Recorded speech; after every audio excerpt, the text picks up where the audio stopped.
Hallelujah. सभी को जय मसीह की। प्रभु आप सबको आशीष दे। आज के दिन के लिए धन्यवाद करें। आराधना किया हम लोगों ने, प्रभु ने हमारी आराधनाओं को सुना है। प्रभु का धन्यवाद करें। अपने हाथों को उठाकर प्रभु का धन्यवाद। आइए हम अब वचन में चलते हैं। पवित्र आत्मा की सामर्थ मांग, यीशु के नाम से पवित्र आत्मा आज वचन बताने के लिए सामर्थ दे। आदमी में आपको मिले प्रभु यीशु के नाम में प्रार्थना। आमीन। आज 31 तारीख है और आज का जो वचन है, मुझे प्रार्थना करने सीखा और अविश्वासी के घर में घराने में बास कर। मुझे प्रार्थना करना सीखा और अविश्वासी के घर में बास करना। जैसे हम अकेले घर में विश्वास करते हैं और हमारे घर में कोई विश्वास नहीं करता है, तो उस कंडीशन में आपको उस घर में कैसे रहना है और आपको प्रार्थना किस रीति से करना है, आपको सीखना चाहिए। प्रभु यीशु मसीह का वचन में लिखा है, क्या लिखा है? मत्ती 6:6 में और उसकी 13 से तक हम पढ़ते हैं। मत्ती 6:6 और उसका 13 तक आप पढ़ेंगे तो वहाँ पर लिखा है कि मुझे प्रार्थना करना सीखा। जब यीशु मसीह के चेले, यहाँ पर लिखा है, चेलों ने जब यीशु से प्रार्थना करने और सिखाने के लिए कहा, तब प्रभु ने अपने चेलों को एक सरल और 6 चरण वाली प्रार्थना सिखाई, जिसे प्रभु की प्रार्थना कहते। जब उन लोगों ने कहा कि हे प्रभु हमें प्रार्थना करने सिखा कि हमें कैसे प्रार्थना करना है, तो यीशु ने 6 चरणों में क्या किया था? अपने चेलों को प्रार्थना सिखाया था।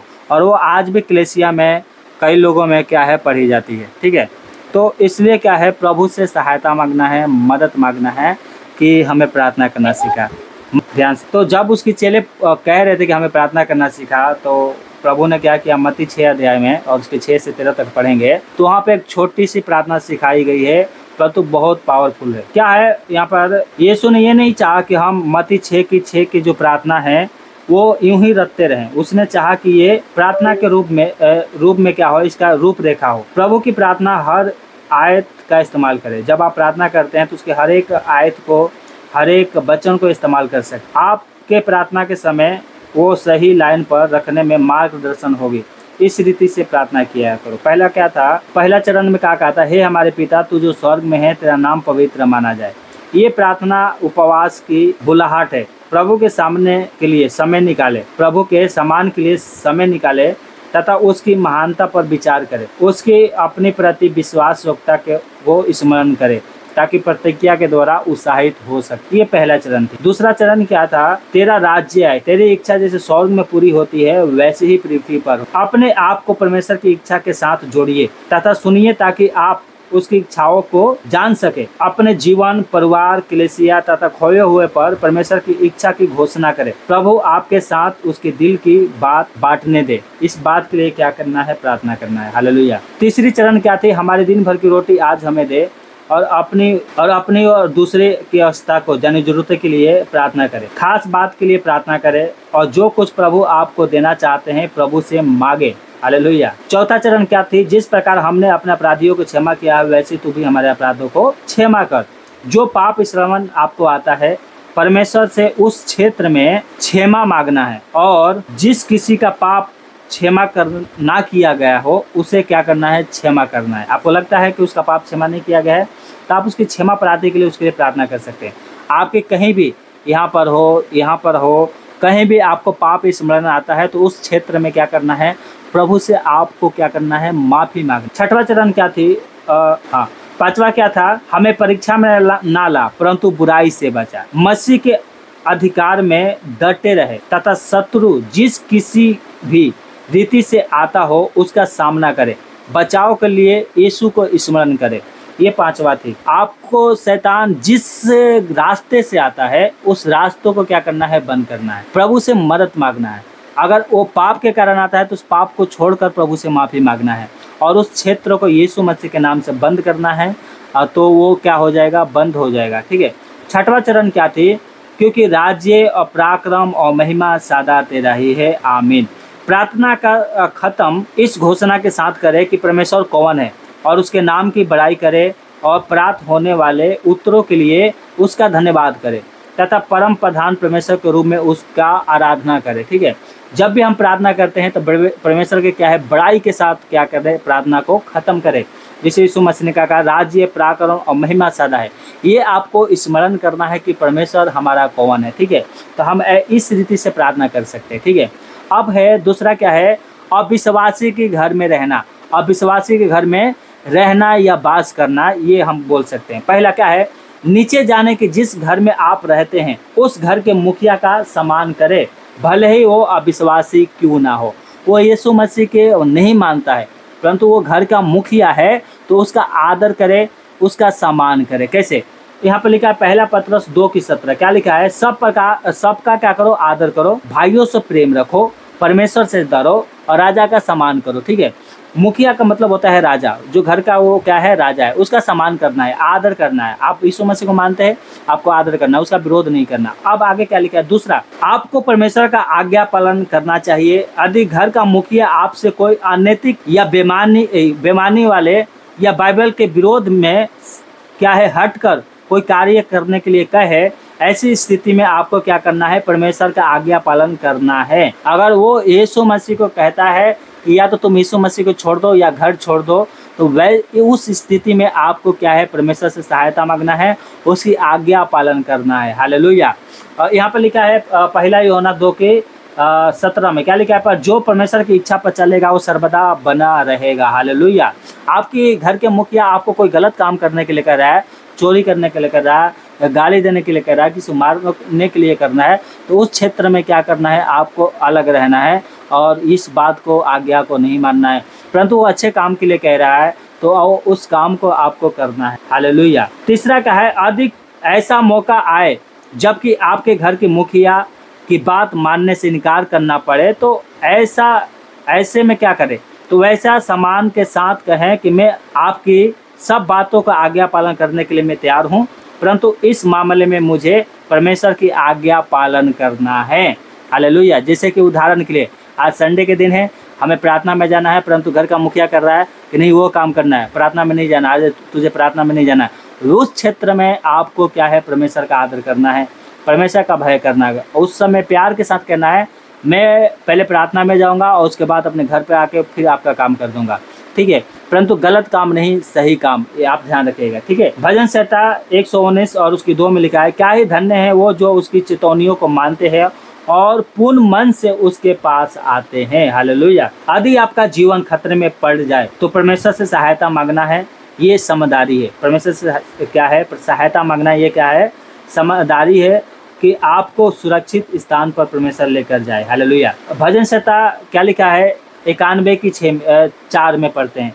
भजन संहिता 91:4 में लिखे है, वो तुझे अपने पंखों की आड़ में ले लेगा और तू उसके पैरों के नीचे शरण पाएगा, उसकी सच्चाई तेरे लिए ढाल और झीलम ठहरेगी। ये चौथी बात है। यदि कोई क्या है? यदि कोई निर्णय किसी अन्य अच्छे अवसर के लिए टाल दिया जाता है, अगर कोई काम है और अच्छे अवसर के लिए टाल दिया जाता है तो चिंता ना करे। उदाहरण के लिए कि बदतमीज़ी के बारे में, बदतमीज़ी के संबंध में हो सकता है कि किसी आवश्यक विषय में शासन का कोई कानून हो और परमेश्वर इन चीज़ों को समझता है, वो आपको मार्गदर्शन देगा। मतलब ये है कि कोई अच्छा कार्य टाल दिया जाता है तो आपको चिंता नहीं करना है। आपका मन है बदतमीज़ी लेने के लिए, परंतु वो टल जाती है तो उसके लिए चिंता नहीं करें। वो परमेश्वर आपके लिए क्या कर रहा है? रास्ता बना रहा है और उस दिन आपको बदतमीज़ी देंगे। जैसे कि हमें क्या है? कानून का भी पालन करना है, कानून के डेरे में रहकर क्या है? प्रभु की भय मानना है। ठीक है, परमेश्वर आज्ञा पालन करना। परमेश्वर ने कानून इसलिए बनाया है कि हम उसका आदर करें। ठीक है, कानून बनाने वाला बनाता तो मनुष्य है, परंतु उसको बुद्धि देता है परमेश्वर। हालेलुया। याकूब 1:5 में लिखा है, पर यदि तुम में से किसी को बुद्धि की घटी हो तो परमेश्वर से मांगे जो बिना उलाहना को देता है और सबको उदारता से देता है और उसको दी जाएगी। है ना? तो हमें क्या करना है? परमेश्वर से बुद्धि मांगना है ना?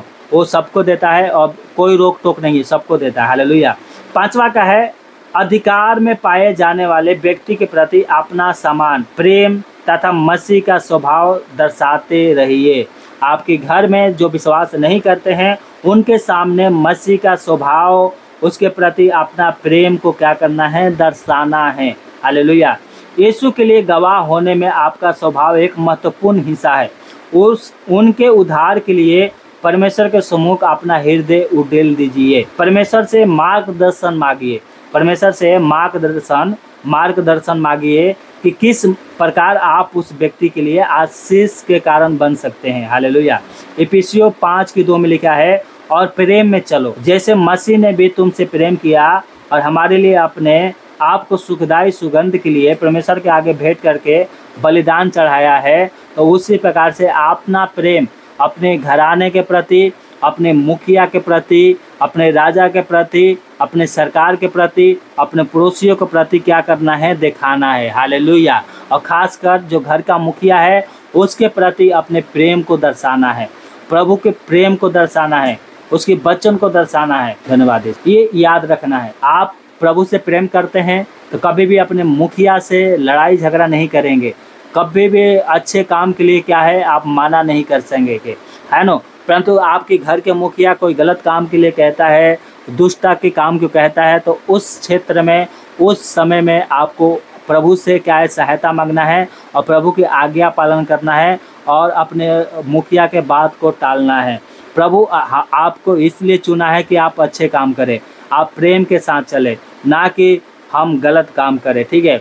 तो पहला क्या था कि हमें प्रार्थना कैसे करना है, 6 चरणों में प्रभु ने सिखाया है, हम ऐसे प्रार्थना कर सकते हैं, ये एक रूपरेखा है। दूसरी क्या है कि हम अपने घर की मुखिया की बात को माने और जो कुछ प्रभु आपको दर्शाए कि किस मार्ग पे चलना है उसका सम्मान करें, उनका आदर करें। आइए अपनी आंखों को बंद करें, हम प्रार्थना करते हैं। मेरे पीछे बोले, हे हमारे पिता, आपने हमें मत्ती 6:6 में और उसकी 6 से 13 तक जब हम पढ़ते हैं तो आपने हमें एक प्रार्थना सिखाया है।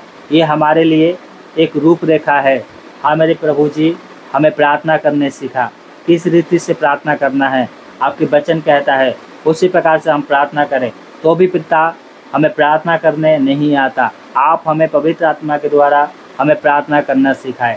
मेरे पिता, आज आपने अपने वचन से बात किया है कि घर के मुखिया के क्या करें, आदर करें। इसका मतलब है कि हम आप विश्वासी के घर में जो वास करते हैं उनका आदर कैसे करना है। हे मेरे पिता, हमारे घर के जो मुखिया है हम उसका आदर करते हैं, उसकी बातों को मानते हैं, तेरे प्रेम को बताते हैं, तेरे वचन को बताते हैं। हाँ मेरे पिता, हमारे घर में बाई चांस ऐसा समय आ जाए जिस प्रकार से हमारे मुखिया आपके वचन को मानने से इनकार कर दे, आपको मानने से इनकार कर दे, तो हाँ मेरे पिता, आप हमारे साथ रहे, आप हमें बुद्धि दे, समझ दे, किस मार्ग पे चलना है वो मार्ग हमें दर्शाए। मेरे पिता, आप हमें सहायता कर, मदद कर। और हे प्रभु जी, आज हमने जो सीखा है वचन कि घर के मुखिया के आदर करना है, राजा का आदर करना है, सबका आदर करना है। मेरे प्रभु जी, ये आदर महिमा हाँ मेरे पिता हमारे जीवन में बनी रहे कि हम अपने घर के मुखिया को मेरे पिता आदर कर सके। मेरे पिता, हम प्रार्थना करते हैं हमारे घर के जो मुखिया है वो अविश्वासी हैं, वो विश्वास में आने के लिए हम प्रार्थना करते हैं। शैतान ने जितने बंधन उसके हृदय में बांध रखा है, उसके जीवन में बांध रखा है, मैं आपके दास होने के नाते, मैं आपकी विश्वासी होने के नाते यीशु मसीह के नाम से उस बंधन को खोल देते हैं। रोकने वाली आत्माओं को यीशु के नाम से दूर करते हैं। हम घोषणा करते हैं यीशु मसीह के नाम से वो विश्वास में आ जाए, यीशु के नाम से। हाँ मेरे पिता, आपकी प्रेम उसके अंदर दर्शाए, शैतान की शैतानी शक्तियाँ दूर हो जाए यीशु के नाम से, हर एक शैतानी बातें दूर हो जाए, हर एक झूठे धर्म जो उसके जीवन में बना है, मैं यीशु मसीह के नाम से जो शैतान ने बना के रखा है खोल देता हूँ यीशु के नाम से। आपकी महिमा उसके जीवन में हो जाए। हाँ मेरे पिता, हमारे घर के लोग, हमारे परिवार के लोग यीशु के नाम में विश्वास में आए। जितने बंधन शैतान ने हमारे घरों में बांध रखा है वो मैं यीशु मसीह के नाम से खोलता हूँ। घोषणा करता हूँ उसके उद्धार के लिए, हमारे परिवार उद्धार पाए, हमारे देश उद्धार पाए, हमारी मोहल्ला गली के लोग उद्धार पाए, हमारे पड़ोसी उद्धार पाए, हमारे दोस्त जान पहचान वाले, हमारे रिश्तेदार यीशु के नाम से उद्धार पाए। मैं घोषणा करता हूँ हर एक शैतानी शक्तियाँ यीशु के नाम से दूर हो जाए।